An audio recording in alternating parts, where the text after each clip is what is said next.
আলুর একটা বস্তার দাম ছিল 9 টাকা, সেই বস্তা আজকে বাজারে ইউপি বিহারের এজেন্সিরা এসে কলকাতায় সহ বাংলার বিভিন্ন জায়গায় বিক্রি করছে 9 টাকার বস্তা 30 টাকা, কোথাও 40 টাকা নাইলনের বস্তা। এর দায় কার? আপনারা যদি সত্যি আলু কৃষকদের জন্য সাহায্য করতে চান, তাদের সহযোগিতার হাত বাড়াতে চান, তাহলে 9 টাকার বস্তা কেন 30 টাকায় বিক্রি হয়? সারের দাম কেন 1800 টাকা হয়? রেলমন্ত্রক কেন মালগাড়ি বন্ধ করে দেয়? এই জবাব দিতে পারবেন? 700 গরিব কৃষক কালো কৃষি আইনের কারণে কেন আত্মহত্যা করে? এখনো পর্যন্ত আপনারা এমএসপি সুনিশ্চিত করতে পারেননি কেন? এর জবাবগুলো কি দিতে পারবে? এরপরে তারা বলেছে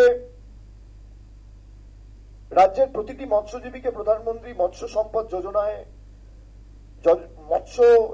যোজনার অধীনে নথিভুক্ত করা হবে। অর্থনীতিকে চাঙ্গা করতে পশ্চিমবঙ্গকে একটি শীর্ষস্থানীয় শিল্প কেন্দ্র এবং দেশের অন্যতম প্রধান কেন্দ্র হিসেবে রাজ্যে উন্নীত করা হবে। যারা মাছ খাওয়া নিয়ে ব্যঙ্গ বিদ্রুপ করে, প্রধানমন্ত্রী আমাদের বলেছে মাছ খেলে মুঘল, বিজেপির বিহারের উপমুখ্যমন্ত্রী বলছে মাছ খাওয়া যাবে না। আমাদের খাদ্যাভাস নিয়ে যারা ব্যঙ্গ বিদ্রুপ করে, যারা টোনটিটকিরি করে, যারা কোনোদিন মানুষের পাশে দাঁড়ায়নি, তারা নাকি মৎস্যজীবীদের সাহায্য করুন। করুন, কে বারণ করেছে? এতদিন তো করেননি, রাজ্য সরকার করেছে সমুদ্র সাথী করে। বাংলার পলিটিক্স তো এরা ফলো করে না। এদের কাছে পলিটিক্স মানে হচ্ছে হয় ইসিআই, নইলে ইডি, নইলে সিবিআই। এর তো বেসিক্যালি 3টে এজেন্সি। তারা বলেছে অভিন্ন দেওয়ানি বিধি গুজরাটে আজ থেকে 7 দিন আগে বিধানসভায় মুভও করা হয়েছে। অভিন্ন দেওয়ানি বিধি যদি কার্যকরী হয় বাংলায়, সব থেকে বেশি ক্ষতিগ্রস্ত হবে তপশিলি জনজাতি সম্প্রদায়ের মায়েরা ভাইয়েরা, যারা এসটি। জোর জবরদস্তি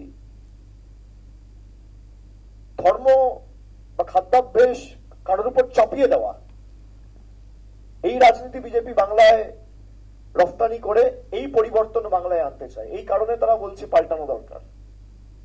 তারা বাংলার মানুষের জীবনে কোনো ইতিবাচক পরিবর্তন আনতে চায় না। যদি বাংলার মানুষের জীবনে সত্যি ইতিবাচক কোনো পরিবর্তন বিজেপি আনতে চাইতো, তাহলে বাংলার 2 লক্ষ কোটি টাকা আজকে বকেয়া পাওনা থাকতো না।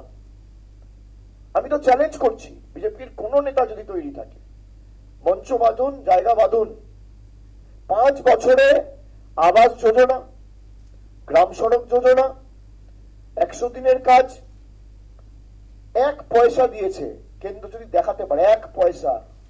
আমি কোটি কোটি টাকা বলছি না। চা সুন্দরী প্রকল্পে ঘর হোক, চা শ্রমিকদের জন্য প্রাইমারি হেলথ সেন্টার হোক, তাদের বাচ্চাদের জন্য পড়াশোনার জন্য স্কুল বাসের ব্যবস্থা, বাচ্চাদের রাখার জন্য ক্রেশ। কেন্দ্র সরকার তো গরিব চা শ্রমিকের পিএফ প্রভিডেন্ট ফান্ড মেরে দিচ্ছে। চা শ্রমিকদের ন্যায্য প্রভিডেন্ট ফান্ড যারা দেয় না, তারা চা শিল্পে দার্জিলিংটিকে বিশ্ববন্দিত করে। দার্জিলিংটি অলরেডি বিশ্বজনীন। অমিত শাহকে জিজ্ঞেস করবেন না দিল্লিতে বসে কি চা খান, ও বলবে দার্জিলিং চা খাই। বিজেপির যত নেতা আছে কি চা খান জিজ্ঞেস করবেন। যারা নিজেদেরকে দাবি করেছিল চাওয়ালা, চা বিক্রি করে প্রধানমন্ত্রী হয়েছে, আমার চ্যালেঞ্জ, একটা চা বাগান খোলার ক্ষেত্রে যদি দেখাতে পারে বিজেপির কোন নেতা সদার্থক ভূমিকা নিয়েছে, চা শাস্তি দেবেন মাথা পেতে। আসামে তো 1 দশক ক্ষমতা, আপনি দেখান না একটা চা বাগান খুলেছে। এরপর তারা বলেছে ভারতীয় সংবিধানের 8ম তফসিলে কুড়মালি ও রাজবংশী ভাষাকে অন্তর্ভুক্ত করা হবে। মানে কত বড় জালি সরকার! এখানে তো কেন্দ্র সরকার, রাজ্য সরকারের কোনো ভূমিকা নেই, এটা তো কেন্দ্র হাতে। আমি আপনাদের একটা চিঠি দেখাচ্ছি। 19শে ফেব্রুয়ারি আমাদের রাজ্যের তরফ থেকে তদানীন্তন যিনি মুখ্য সচিব ছিলেন, তিনি একটা চিঠি ইউনিয়ন হোম সেক্রেটারিকে লিখেছিলেন 19শে ফেব্রুয়ারি 2026, আজ থেকে 1.5 মাস আগে।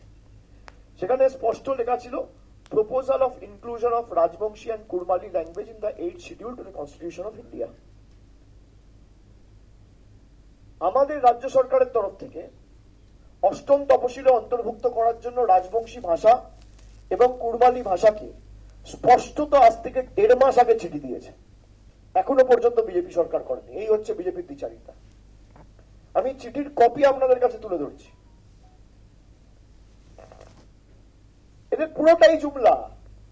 তারা দুর্নীতিতে নাকি তৃণমূলের বিরুদ্ধে হোয়াইট পেপার প্রকাশ করবে। এই দেখুন, সব থেকে বড় কোল মাফিয়া অমিত শাহকে ফুল দিচ্ছে, তার নাম জয়দেব খান। সব থেকে বড় কোল মাফিয়া আসানসোলের, ধোয়া তুলসী পাতা, ওয়াশিং মেশিন। এটা জিজ্ঞেস করবেন ক পয়সা নিয়েছেন আর কবার একে ইডি সিবিআই ডেকেছে। বিজেপির দুর্নীতির বিরুদ্ধে লড়াইয়ের নিদর্শন। অমিত শাহকে টার্মেকে দাঁড়িয়ে স্পেশাল পারমিশন করে ফ্লাইট থেকে নামার পর রিসিভ করছে কে? জয়দেব খাঁ। প্রহ্লাদ যোশী, জয়দেব খাঁ। বিজেপি দুর্নীতির বিরুদ্ধে লড়াই করবে, এই হচ্ছে তার নিদর্শন। আমি তো ছবি দেখাচ্ছি।